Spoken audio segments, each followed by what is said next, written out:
Muito bom dia a todos e todas. Em primeiro lugar, eu queria agradecer a presença de todos que se dispuseram a vir assistir esse seminário. Meu nome é Sade, eu sou professor da Escola de Matemática Aplicada da Fundação Getúlio Vargas. Eu queria iniciar dizendo que tudo que eu vou apresentar nesse seminário é de inteira responsabilidade minha. Todo o conteúdo desse seminário diz respeito a opiniões minhas e não refletem os pontos de vista nem da Escola de Matemática Aplicada e nem da Fundação Getúlio Vargas. Eu sou médico de formação e durante 40 anos eu fui professor titular na Faculdade de Medicina da Universidade de São Paulo.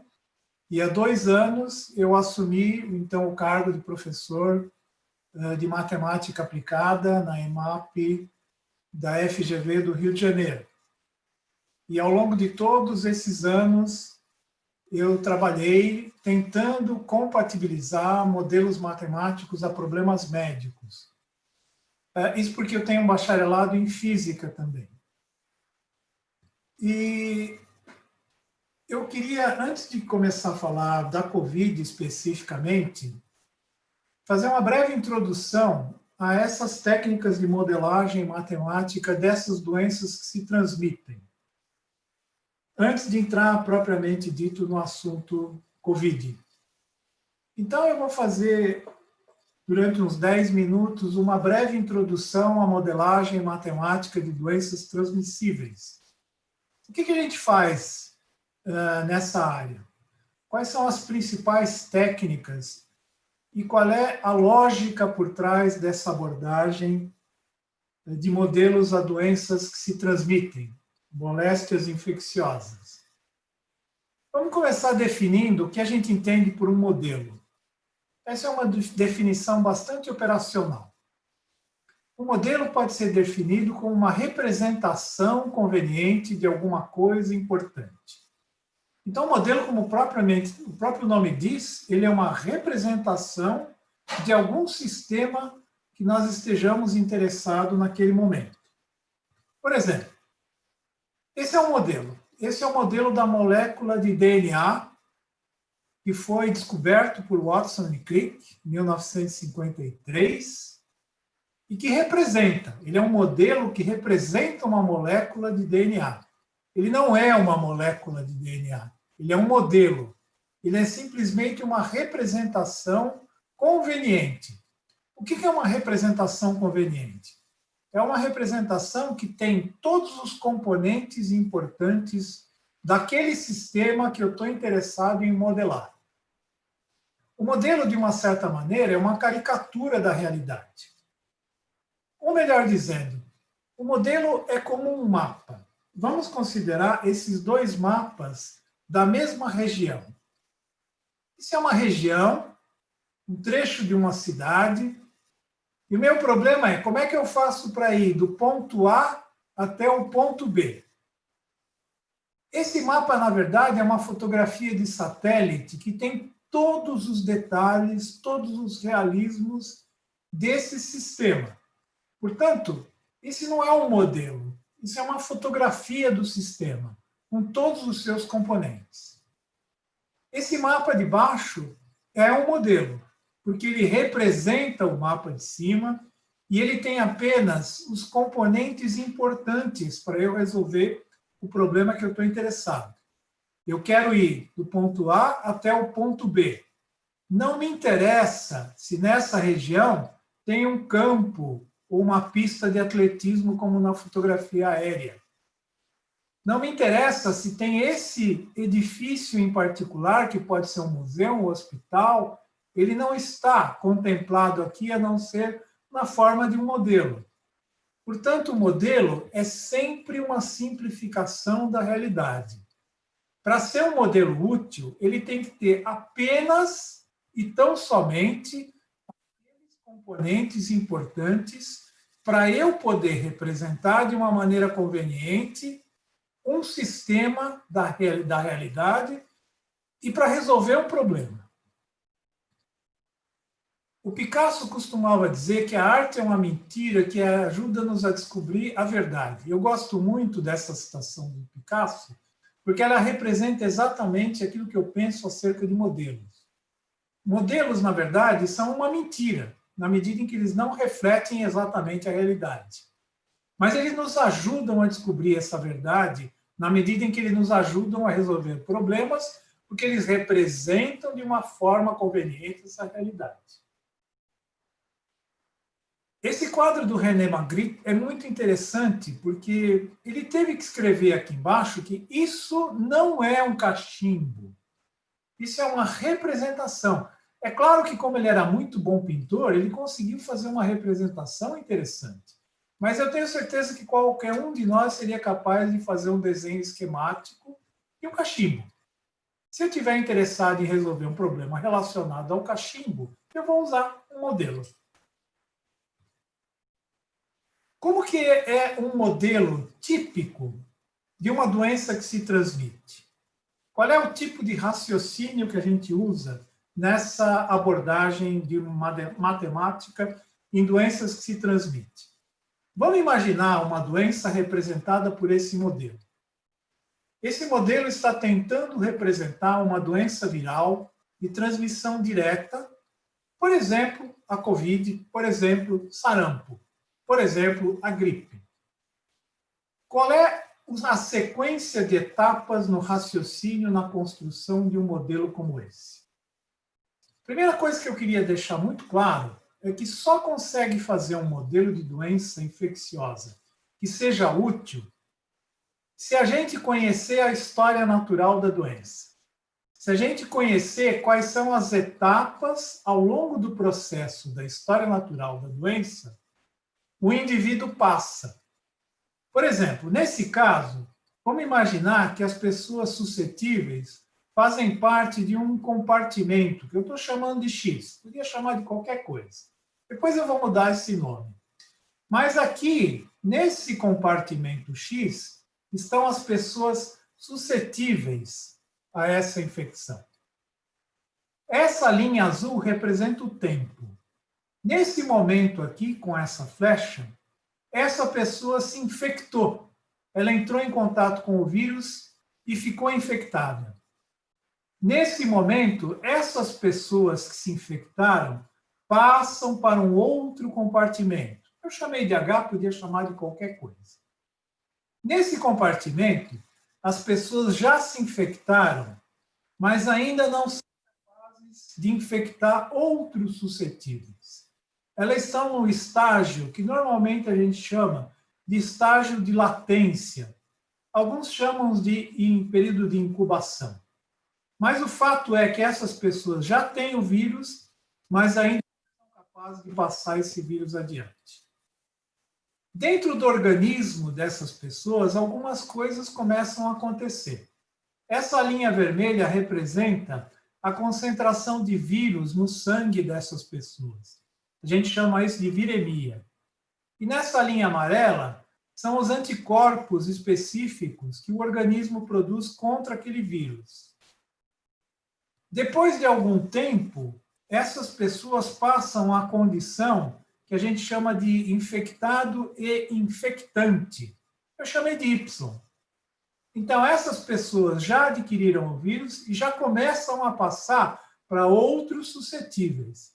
Aqui, nesse diagrama, a gente tem essa barra acinzentada com o branco no meio.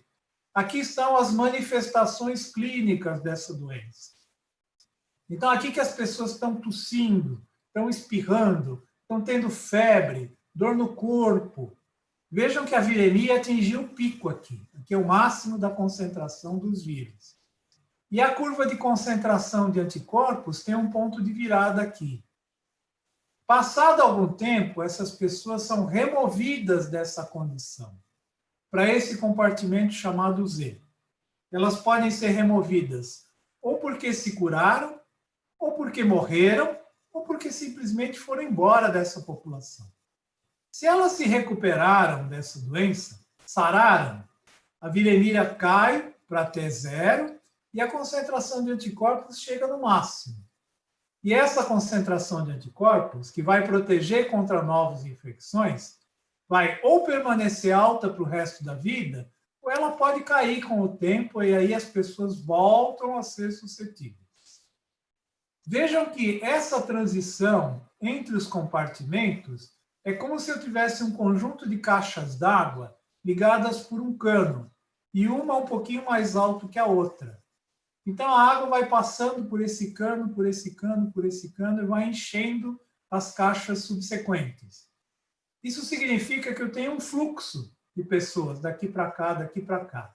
Para cada transição dessa, eu associo uma equação matemática que vai me dar a taxa de transmissão daqui para cá, daqui para cá, daqui para cá, daqui para cá.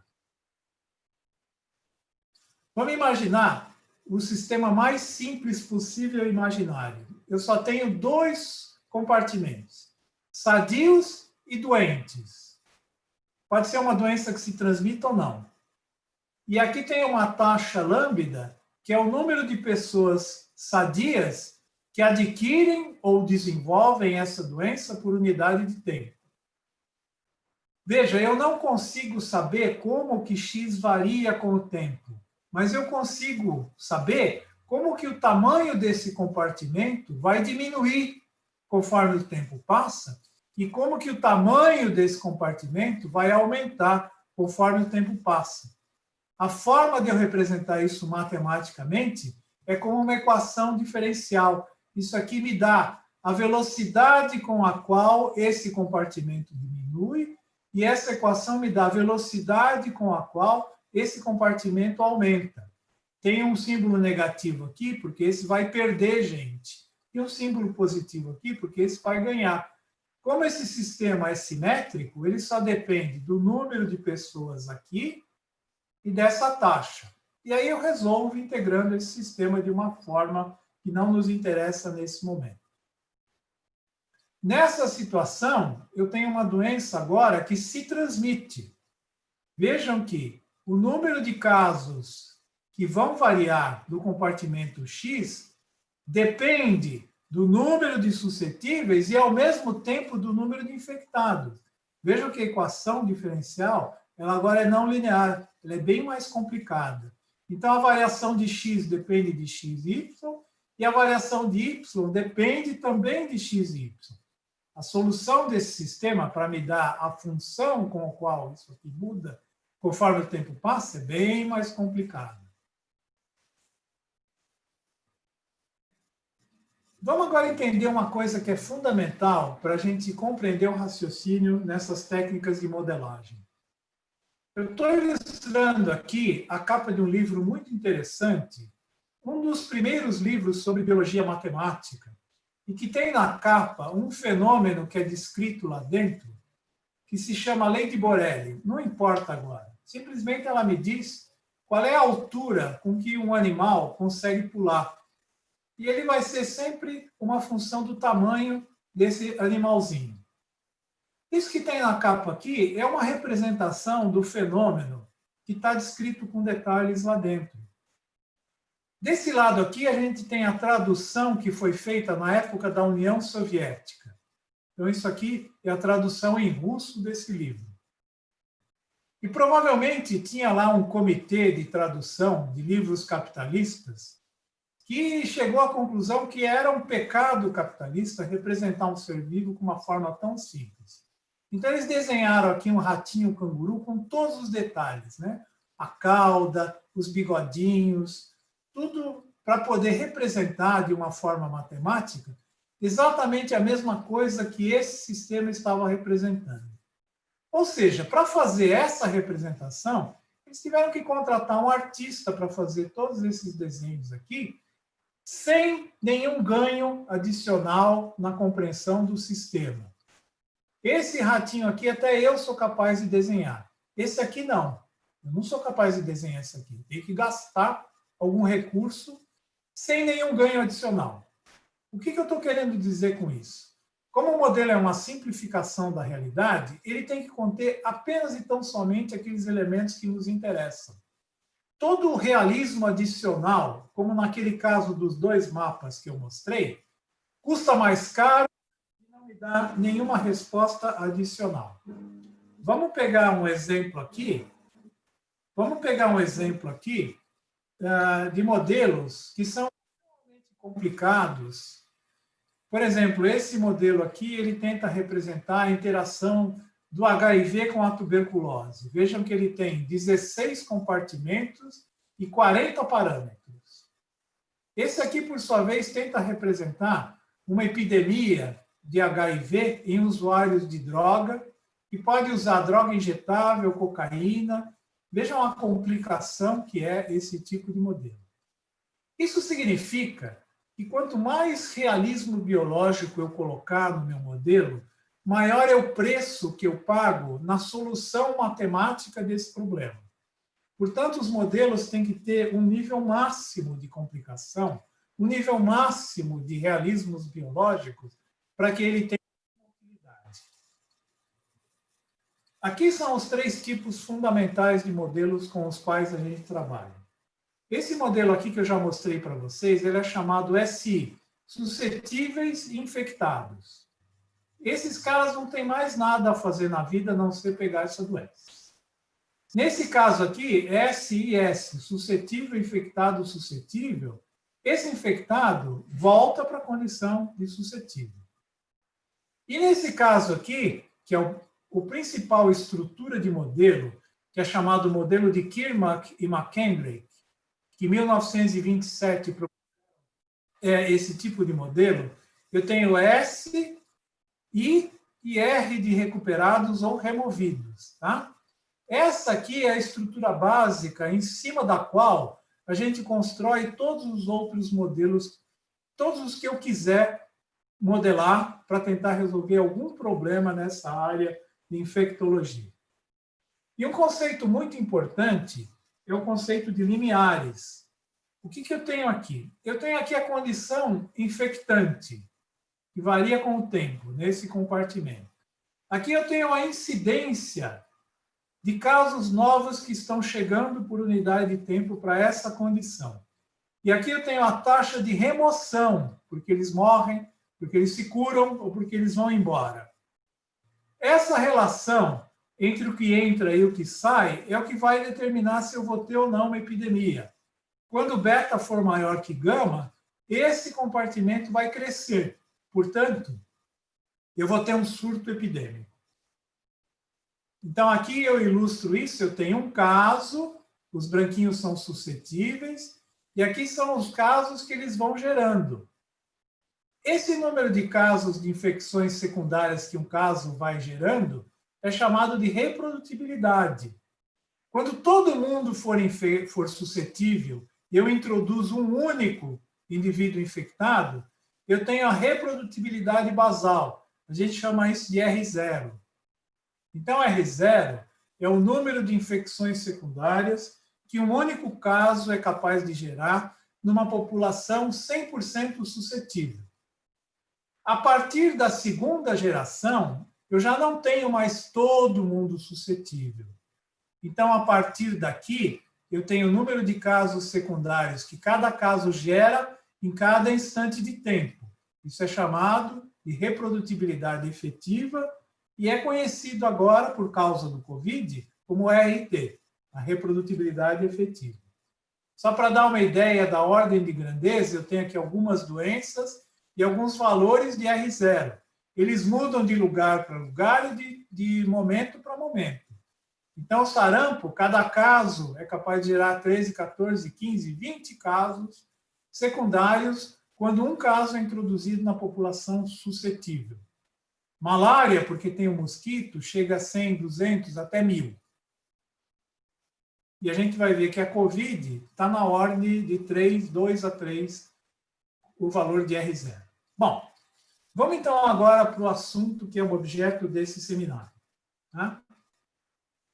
Todo mundo já conhece a história. No final de fevereiro, chegou um homem infectado de 61 anos da Itália, positivo para o SARS-CoV-2. Esse é o nome oficial do vírus, causador da COVID. A COVID é o nome da doença. SARS-CoV-2 é o nome do vírus. Esse, então, foi o paciente 0, que introduziu a doença no Brasil. Existe uma controvérsia se foi antes disso, não importa. O fato é que 11 de maio nós tínhamos 162 mil casos. Hoje em dia, nós já passamos dos 400 mil. Nós estamos exatamente em 412 mil casos dessa doença. Tá? E já morreram mais de 40 mil pessoas. Nós temos um dos maiores índices de transmissibilidade desse vírus. Essa reprodutibilidade, no início da epidemia, estava da ordem de 3,5 para o Brasil. Ou seja, cada caso gerava 3,5 indivíduos, infectava 3,5 indivíduos suscetíveis. Tá?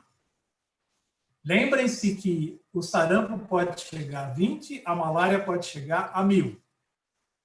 Após algum esforço para implementar as medidas de distanciamento social, nós conseguimos reduzir em 50%. Então, hoje em dia, nós continuamos infectando 1,7 pacientes por cada caso. Então, se a gente mantiver esse crescimento, é muito possível que, no final, a gente chegue a 34, 35, dezenas de milhões de pessoas infectadas no país.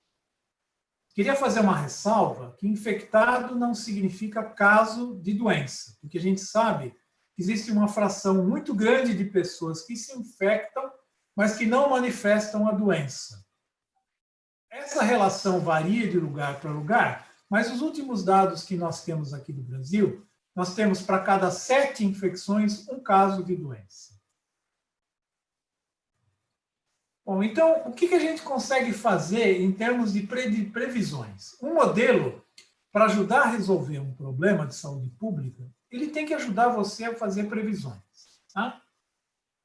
O primeiro modelo que se tem notícia na literatura é do século XVIII, por um matemático muito importante chamado Daniel Bernoulli, ele era suíço. Essas técnicas tiveram um grande crescimento a partir de 1970. E hoje em dia, esses modelos matemáticos já são parte do ferramental, do instrumental dos epidemiologistas no mundo todo. Vejam que com o advento da Covid-19, houve uma explosão de interesse nessa área.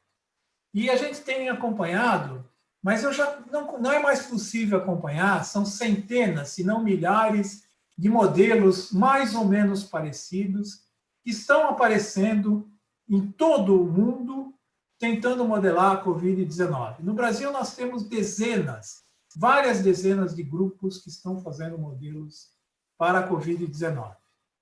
Bom, isso veio se desenvolvendo ao longo da história, até que em 1927, os modelos de Kirmack e McHenry, que eu já mostrei para vocês, os modelos SR, formaram um arcabouço básico em cima do qual a gente constrói os modelos dessa estrutura básica. Nós então construímos modelos que são mais ou menos realistas. Tá?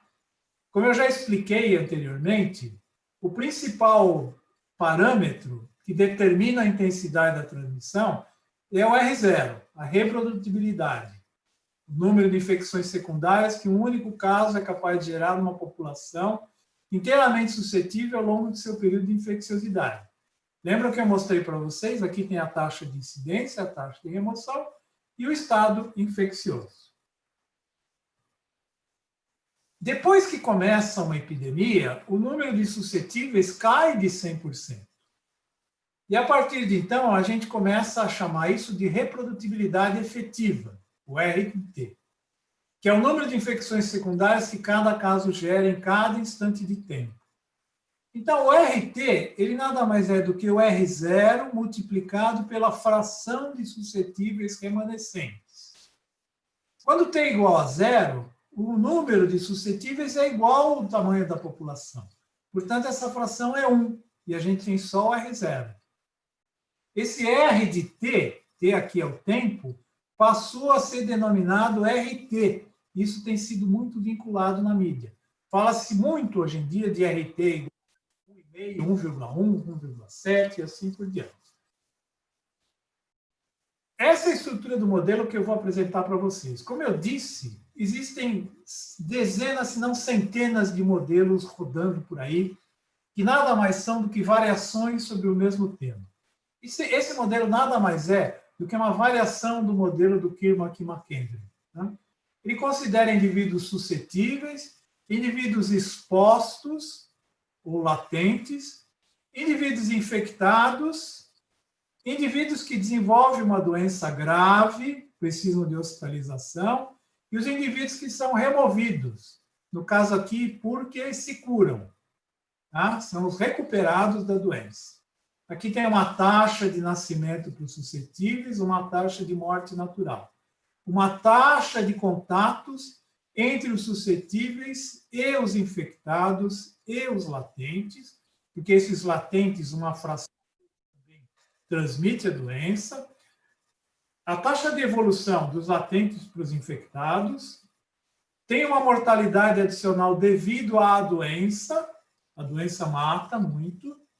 Aqui tem uma outra taxa de mortalidade maior ainda daqueles que têm doença grave e essas taxas de recuperação. Para cada transição dessa, eu vou acoplar uma equação diferencial como essa. Então, essa é a taxa de variação dos suscetíveis, essa é a taxa de variação dos latentes, essa é a taxa de variação dos infectados, a taxa de variação dos doentes graves e a taxa de variação dos recuperados, com cada uma das suas transições. Lembra daquele primeiro caso, né? Tem um sinal negativo porque os suscetíveis estão diminuindo em tamanho. Aqui tem uma taxa de contato potencialmente infectante, tem um parâmetro que reproduz o distanciamento social, e aqui as pessoas que infectam esses suscetíveis. Uma fração P dos latentes e uma fração Q dos infectados. E assim por diante. A reprodutibilidade desse modelo é dado por essa relação entre os parâmetros. Lembra quando eu mostrei que tem uma caixinha dos infectados e o R0 é a relação do que entra dividido pelo que sai. Então, aqui é o do que entra na condição infectante dividido por aquilo que sai da condição infectante. Através da fase inicial de crescimento da curva, bem no começo, quando a doença chegou, ela crescia como uma exponencial, porque não tinham sido anotadas nenhumas medidas de distanciamento social. Se eu ajusto uma equação exponencial no começo, eu posso, através desse parâmetro de crescimento exponencial e dos outros parâmetros da doença, calcular o valor de R0. E daí que a gente chegou ao valor de 3,5. A incidência da doença é o número de casos novos por unidade de tempo. São os casos novos, aqueles casos que crescem de um dia para outro. Isso é uma função da taxa de contato e da fração de infectados, pelo número de suscetíveis. Então, isso aqui é a probabilidade de que um suscetível entrou em contato com uma fração de infectados e isso virou um caso novo. Se eu integrar isso no intervalo de tempo, eu consigo ter o total de casos acumulados. É aquela curva que a gente vem acompanhando, que vem crescendo dia a dia. A curva de casos acumulados cresce sempre, até que no final ela atinge um platô e permanece. A curva de casos acumulados não cai nunca, enquanto tiver epidemia. A curva que expressa a incidência é chamada de curva epidêmica.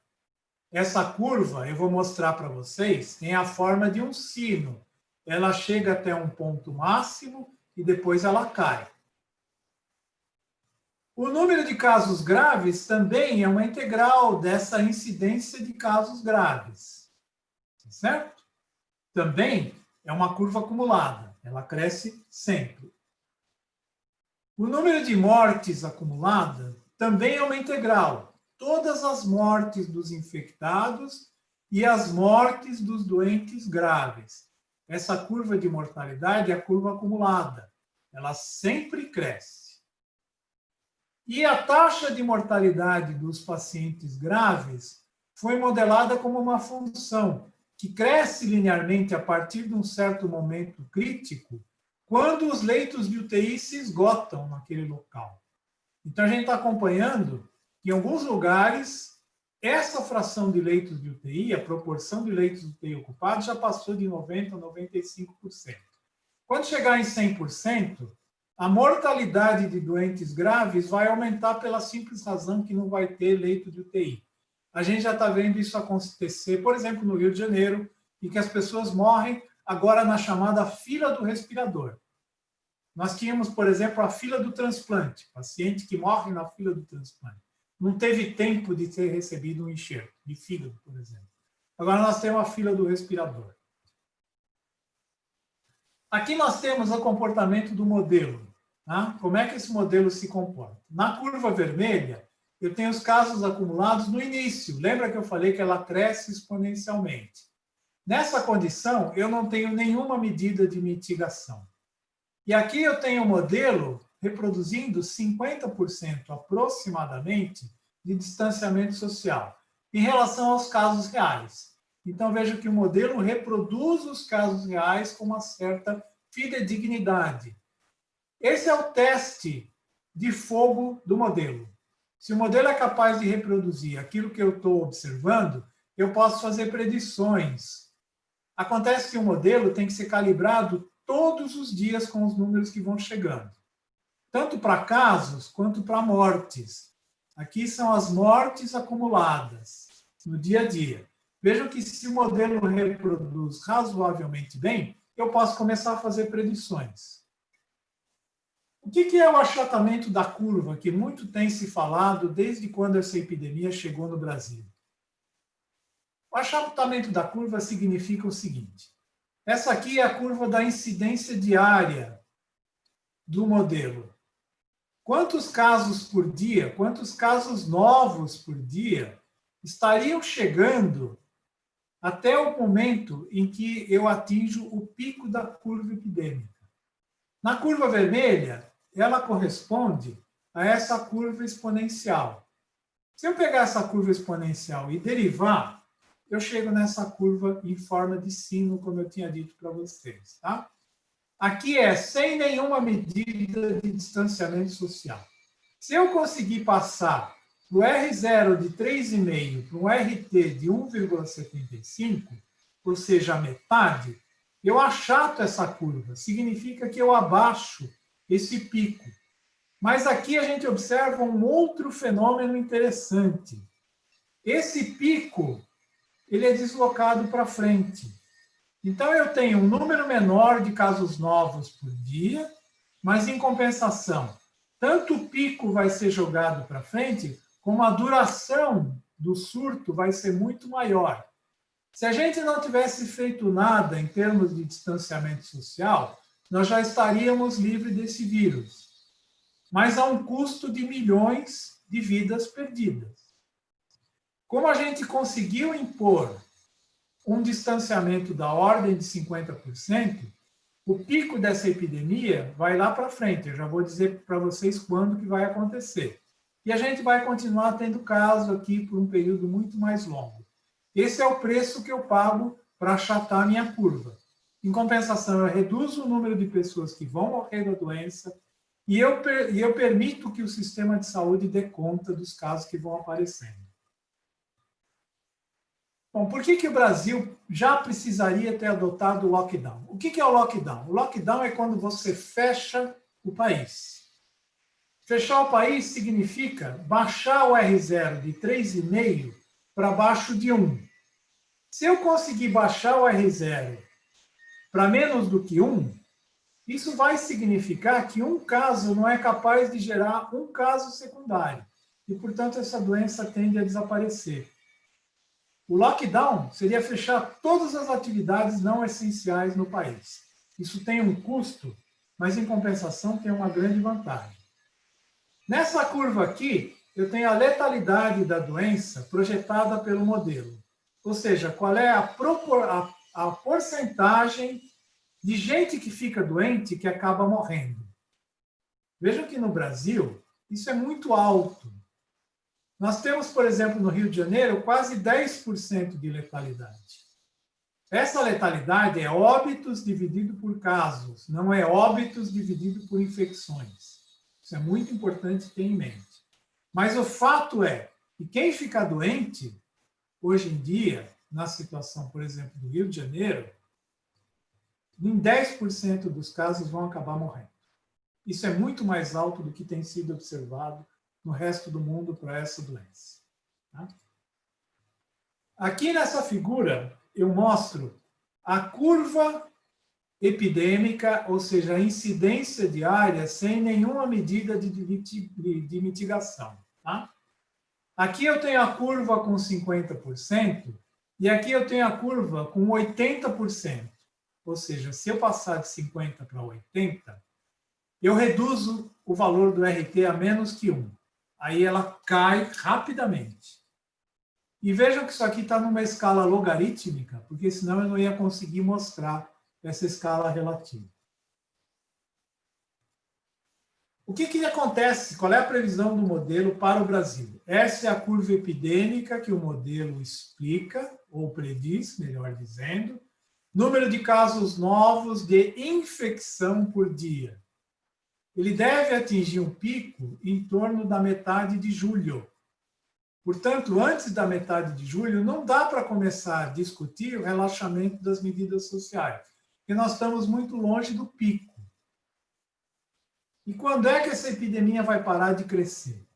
Ela vai parar de crescer quando a gente atingir um ponto crítico que é chamado imunidade de rebanho. O que é a imunidade de rebanho? É a fração de pessoas que já adquiriu essa doença e que ficou imune e que, portanto, o que sobra de suscetíveis não é capaz de manter essa epidemia em curso. É como se eu tivesse uma fogueira e eu parasse de colocar lenha. A hora que eu não ponho mais lenha, essa fogueira vai naturalmente desaparecer, ela vai se apagar. E essa imunidade de rebanho, ela é uma função linear da reprodutibilidade. Vamos dar um exemplo. Vamos imaginar que o sarampo tem um R0 de 20. Se eu dividir 1 menos 1 sobre 20, significa que para uma epidemia de sarampo parar, 95% da população precisa ter sido infectada. É claro? No caso, conforme o tempo vai passando, a gente vai numa curva como essa é a curva dos casos que teriam se recuperado da doença. Vejam que ela só vai atingir esse platô lá para setembro, outubro. Mas, em torno do final de julho, nós já teríamos alcançado 43% da população de suscetíveis, o que para esse valor de RT já é o suficiente para caracterizar uma imunidade de rebanho. Portanto, a partir do final de julho, ou seja, o pico na metade de julho, como esse pico ainda tem 2 semanas de período de incubação e de doença, eu só vou ter essas pessoas recuperadas 15, 20 dias depois. Portanto, a gente só deve atingir a imunidade de rebanho no final de julho, se as condições se mantiverem idênticas a que nós observamos hoje em dia. Certo? E só a partir desse momento é que a gente poderia começar a traçar um plano de reabertura do país. Bom, em conclusão, o Brasil está entre os maiores índices, um dos países que tem os maiores índices de disseminação da Covid no mundo. Tá? E esses valores iniciais de R0 de 3,5 apontam para um cenário verdadeiramente catastrófico. Tá? Sem precedentes na pandemia que ainda afeta vários países. Essas medidas de mitigação que foram adotadas até o momento, com exceção de algumas tentativas de lockdown em alguns estados, foram muito tímidas, tá? E os índices de distanciamento social ainda estão longe dos valores ideais, né? São Paulo, o estado mais afetado, tem um índice de distanciamento social que só agora atingiu a média nacional. E São Paulo já começou a abrir, por incrível que pareça. O que eu mostro nessa figura? Aqui eu tenho a curva epidêmica na situação atual. Vejam que ela se estende por 200 e tantos dias desde o início. Ou seja, vai ter caso novo até outubro, novembro. Tá? Por outro lado, se a gente adotasse o lockdown, ela cai muito rapidamente. Portanto, acaba sendo um período mais curto de sacrifício.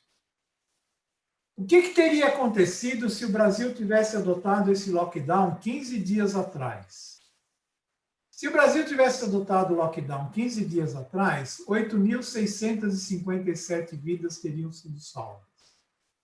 Se o lockdown tivesse sido adotado 30 dias atrás, 16.549 vidas teriam sido salvas. E se o Brasil adotasse o lockdown hoje, nos próximos 15 dias a gente conseguiria salvar 28.735 vidas. Nessa curva, eu comparo as taxas de crescimento do número de mortes. Quantas mortes por dia, numa média móvel de 7 dias, comparando o Brasil, o Reino Unido e os Estados Unidos. O Reino Unido e os Estados Unidos, essa taxa já está caindo. Está caindo o número de casos novos de morte ao longo do tempo. A curva do Brasil está subindo. E aqui em vermelho a projeção do modelo. Ou seja, muito em breve, até o comecinho de junho, nós já vamos ter ultrapassado o pico de mais ou menos 2.000 mortes por dia dos Estados Unidos, que foi o país mais afetado até agora. Para terminar, então, eu queria fazer uma ressalva. Primeiro, volto a insistir que todas essas projeções são de exclusividade minha. São de responsabilidade exclusivamente minha. Esse foi um modelo que a gente usou. Esse modelo está evoluindo, nós estamos aperfeiçoando esse modelo. Tinha um estatístico muito interessante que costumava dizer: todos os modelos são errados, mas alguns modelos são úteis. O modelo é errado porque ele é simplesmente uma caricatura, uma representação conveniente dessa realidade. Existe uma chance enorme dessas predições que a gente está fazendo estarem erradas. E pode perfeitamente ser possível de acontecer alguma coisa que não estava previsto. E, de repente, essas projeções estão todas equivocadas. Mas a gente tem que tentar contribuir de alguma forma. E, então, com isso eu quero insistir que essas projeções estão sujeitas a erros muito grandes, mas é o que a gente tem no momento. Tá? No momento, a gente ainda está numa fase de crescimento da doença. A taxa de casos novos por dia está crescendo, a taxa de mortes por dia está crescendo, a taxa de ocupação por leitos de UTI continua crescendo. Eu prevejo que, pelo menos por mais um mês, a gente ainda precisaria fazer o sacrifício de se manter fechado. Infelizmente, algumas autoridades já começaram a relaxar as medidas de contenção e é possível que a gente acabe pagando um preço muito caro em termos de vidas perdidas. Com isso, então, eu termino. Eu quero mais uma vez agradecer a atenção de quem se dispôs a vir assistir esse seminário. Queria fazer um agradecimento especial à nossa equipe técnica da FGV, que está dando suporte a esse seminário. E agora nós teríamos aí quase mais de 15 minutos para perguntas, se eventualmente restou alguma dúvida entre os assistentes. Bom dia a todos. Como o professor falou, nós separamos uns 15 minutinhos para perguntas e respostas. Então, eu vou ler algumas perguntas que chegaram para o professor responder para a gente. O Pablo de Andrades Lima pergunta: qual a contribuição dos modelos de inteligência artificial baseados em aprendizado de máquina para o combate ao Covid-19? Bom, muito bem, obrigado, Pablo.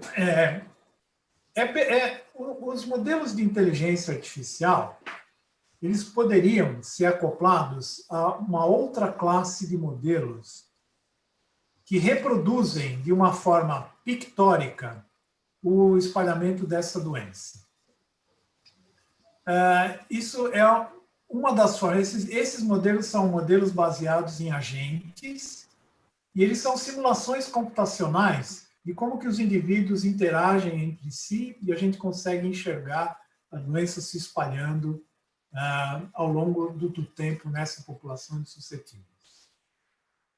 Como sempre, os modelos de inteligência artificial e aprendizado de máquina, eles aprendem com uma fase anterior a que a gente pretende fazer predições, e pode projetar predições para o futuro com aquilo que ele foi capaz de aprender.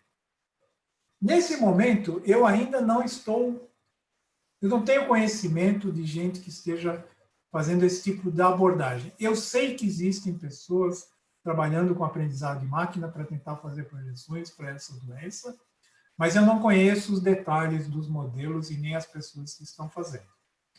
Mas sim, aprendizado de máquina é uma das técnicas para fazer predições, mas elas são muito diferentes dessas técnicas matemáticas que eu mostrei para vocês hoje. Okay? Próxima pergunta é do Lucas Mosquen. Professor, bom dia, ótima palestra. Como você acha que os modelos matemáticos vão levar em consideração a subnotificação, que parece estar crescendo no Brasil? Muito bem, obrigado, Lucas. A subnotificação, de fato, vai permitir, à medida que a gente consegue estimar essa subnotificação, a gente vai corrigindo os modelos. Né? Eu mostrei logo no início que o modelo tem que reproduzir os dados que são notificados. Então, se essa subnotificação fosse, por exemplo, de 1 para 2, ou seja, para cada caso notificado eu tivesse, na verdade, 2 casos. Em que isso interfere nas nossas projeções? No começo interfere muito, porque aquela curva de crescimento exponencial seria mais íngreme ainda. À medida em que o tempo vai passando, a gente passa a ter fatores de escala. O que eu quero dizer é o seguinte: eu estou mais interessado nas taxas de crescimento do que nas curvas acumuladas. Então, as taxas de crescimento, se essa subnotificação for constante ao longo do tempo, eu só teria um fator de escala. O que eu quero dizer é que a curva epidêmica teria a mesma forma, mas ela poderia ser 2 vezes mais alta. Mas talvez não interferisse muito no momento em que a curva atinge o pico. Para as mortalidades, para o número de mortos, a subnotificação é mais grave o seu efeito. Então, por exemplo, o Rio de Janeiro mudou a forma de notificar as mortes, por uma razão política, porque eles querem notificar um número menor de mortes. Então, agora, a partir de não sei quando, ontem, hoje, se não tiver escrito no atestado de óbito que foi Covid-19, não entra no sistema de notificação. Quando a gente sabe que existe um contingente enorme de gente morrendo por síndrome respiratória aguda e que não tem o diagnóstico no atestado de óbito porque o teste não ficou pronto. Aqui o fator não vai ser de escala, não. Aqui o fator pode ser dramático, o impacto que isso vai ter no modelo. Conforme a gente consegue ir corrigindo e conhecendo essa subnotificação, a gente corrige o modelo. Como a subnotificação existe, e a gente sabe que ela vai impactar o modelo, tudo que eu apresentei para vocês é o melhor cenário. Ou seja, na melhor das hipóteses, se não existisse subnotificação, o que eu mostrei para vocês é o que vai acontecer. Se a subnotificação for muito grande, então o cenário é muito pior do que o que a gente está prevendo. Certo?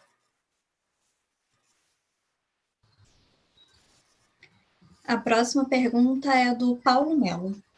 Bom dia, professor. Parabéns pelo trabalho. Você fala que deveríamos ter 70% de isolamento social para reduzir a curva. Por que 70% e não 60% ou 80%? Como esse valor foi calculado? Muito obrigado, Paulo. Esse valor é calculado da seguinte maneira. Se eu tenho um R0 de 3,5, e, por exemplo, eu consigo fazer o distanciamento de 80%, significa que eu vou baixar o RT a um valor menor do que 1. Os 70%, que não é exatamente 70%, é um pouquinho mais, é o valor limiar para que eu pudesse reduzir o RT abaixo de 1. Se o distanciamento social chega em 60%, eu teria o RT, que é o número de casos secundários que cada caso gera, um pouquinho acima de 1. Isso significa que a curva epidêmica continuaria a crescer. Para a curva epidêmica parar de crescer, eu tenho que passar dos 70% e chegar ao máximo que eu conseguir. Se for 80%, tanto melhor. O que importa é que abaixo de um certo valor, que é um pouco mais do que 70%, o RT cai abaixo de 1. E aí a curva epidêmica despenca. Então, aí está esse limiar que as autoridades vêm tanto manifestando na mídia. Né? Então, nós temos que chegar a 70%. O que significa chegar aos 70%? É baixar o RT de 1.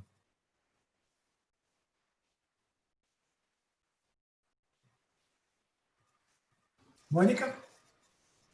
Professor, a próxima pergunta é do Giovanni. Ele fala que gostaria de saber se as predições do modelo podem ser consideradas ao nível regional. Isso é, calcular os parâmetros utilizando os dados de cidades específicas ou regiões. Perfeito, Giovanni. Sim, absolutamente sim, a gente está fazendo isso. Para cada região, você roda o modelo e os valores são diferentes, os parâmetros são diferentes, as projeções são diferentes. Né? Eu hoje estou concentrado na cidade de São Paulo, porque a cidade de São Paulo tomou a decisão de começar a relaxar as medidas de distanciamento. Infelizmente não dá para mostrar, mas a gente tem feito para várias cidades, várias regiões. Sim, o modelo é perfeitamente adaptável. Eu não consigo rodar esse modelo se a população for muito pequena. Então, se eu pegar, por exemplo, um bairro da cidade de São Paulo, que tem 2.000 habitantes, esse modelo não vai se comportar bem, porque esse número é muito baixo de casos nesses locais. Então, as flutuações estocásticas ficam muito grandes. Eu teria que usar uma outra classe de modelos. Então, para cidades de porte maior, esse modelo se comporta muito bem. Mas eu consigo fazer para qualquer região se eu tiver os dados. Né? O Marco fez a seguinte pergunta. Considerando o gráfico comparativo Brasil, Estados Unidos e Reino Unido, a impressão que dá é que os Estados Unidos deixaram a doença infectar logo no início. Retardou a medida de distanciamento, por exemplo. E, com isso, a doença atingiu logo o pico e, por isso, o número de casos está caindo. Quais as suas considerações sobre o gráfico? Perfeito, a sua observação é perfeita. Isso, de fato, aconteceu. Os Estados Unidos demoraram muito para adotar medidas de distanciamento, por uma política nacional que o Trump adotou. O Trump, até hoje, acha que essa é uma doença de pouca importância, como a gente vem observando em outros lugares que não são muito diferentes disso. Então, custou para adotar a medida. E aí chegou num pico. A partir de um certo momento, começaram a tomar as medidas para reduzir esse distanciamento social. E aí, então, a taxa diária de mortalidade começou a cair. O Brasil também demorou para chegar a níveis de controle, porque os países que adotaram, todos os países, até hoje, que controlaram a Covid, com a exceção da Suécia, adotaram lockdown. Ou seja, fizeram o RT cair de 1. A Suécia não fez porque ela consegue adotar uma medida alternativa, que é testar e rastrear. O que é essa medida alternativa? Você testa toda a população e todo mundo que for positivo você isola. E continua testando. Continua testando.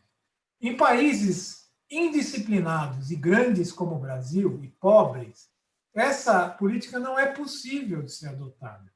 A gente teria que fazer aqui coisa da ordem de 5 milhões de testes por dia, todos os dias, para poder acompanhar a população de suscetíveis e só isolando aqueles que resultassem positivo no teste.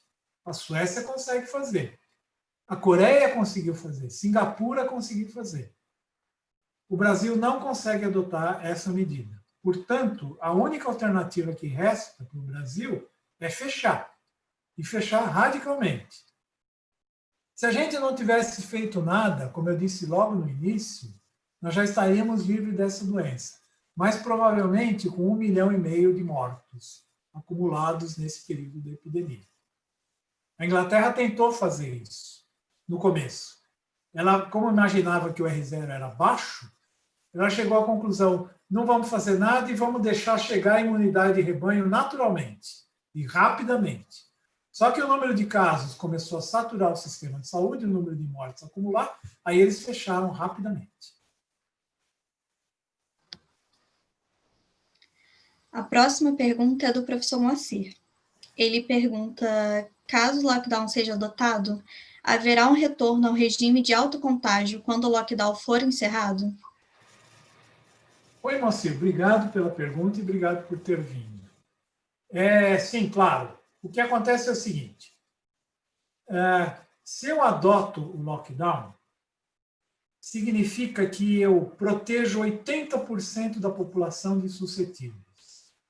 Ou seja, um lockdown de 80% significa que eu vou trancafiar 80% das pessoas e vou protegê-los. E eu espero a epidemia ir embora.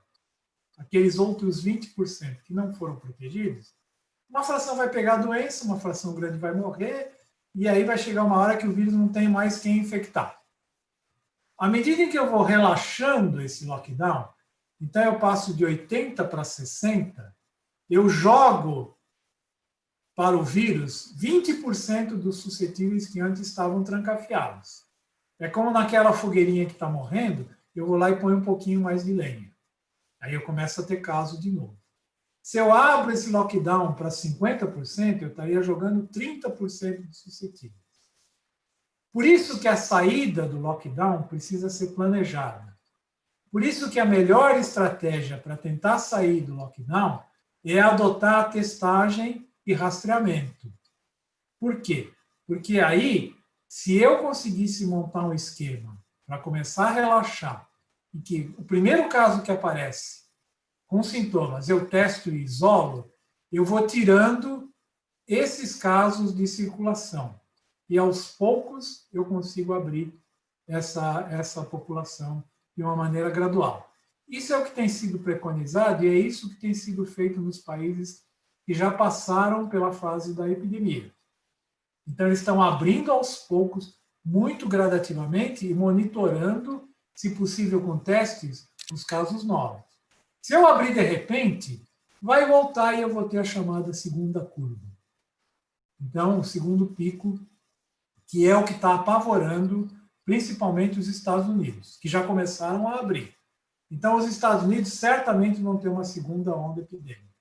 Aqui no Brasil, como a gente não adotou o lockdown, nós vamos atingir imunidade de rebanho e, muito provavelmente, a gente não terá uma segunda onda epidêmica antes de ter a vacina. Então, a nossa esperança é que, com essa condição, mas com o preço de uma mortandade muito grande, a gente provavelmente não terá uma segunda onda. O que a gente vai ter, na verdade, é uma manutenção dessa onda epidêmica por um período mais longo. Tá? Mas nós não vamos ver a epidemia desaparecer e voltar depois. Eu não acredito que isso vai acontecer no Brasil. A menos que abra tudo de repente agora. Vamos para mais uma pergunta, professor? Sim. O Breno Calderoni falou: bom dia, mestre, excelente palestra. Uma pessoa que sigo em uma rede social relatou que, após se recuperar da infecção, realizou 2 exames para verificar se tinha anticorpos contra o vírus causador da Covid, e ambos deram negativo. Isso pode pôr em xeque a questão da imunização de manada? Muito bem. Bom dia, Breno. Obrigado por ter vindo pela pergunta. O que acontece é que esses testes que estão sendo realizados para detecção de imunidade são muito imperfeitos, tá certo? Então, o que acontece? Eles têm baixa sensibilidade, portanto, aparece muito falso negativo. Mas pior que isso, eles têm baixa especificidade e, portanto, eles geram falso positivos.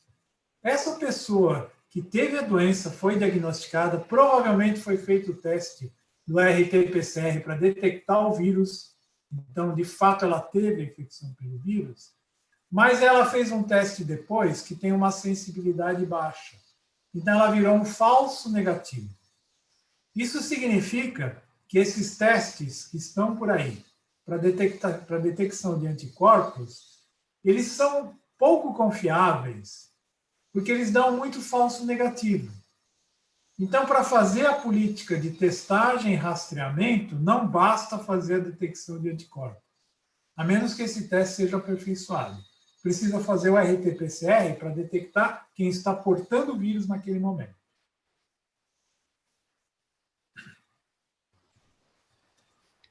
O professor Luiz Max falou: Oi, Eduardo, grande palestra, obrigado. Como você vê o papel dos métodos de Ensemble, que combinam as predições de vários modelos para obter uma projeção de números de casos e ou mortes? Oi, Luiz, muito obrigado por ter vindo também. Na verdade, isso está começando a aparecer agora, que é uma técnica muito interessante, né? É como se a gente fizesse uma meta-análise para combinar essa família de modelos que está rodando. Eu vejo com uma grande esperança esse tipo de abordagem.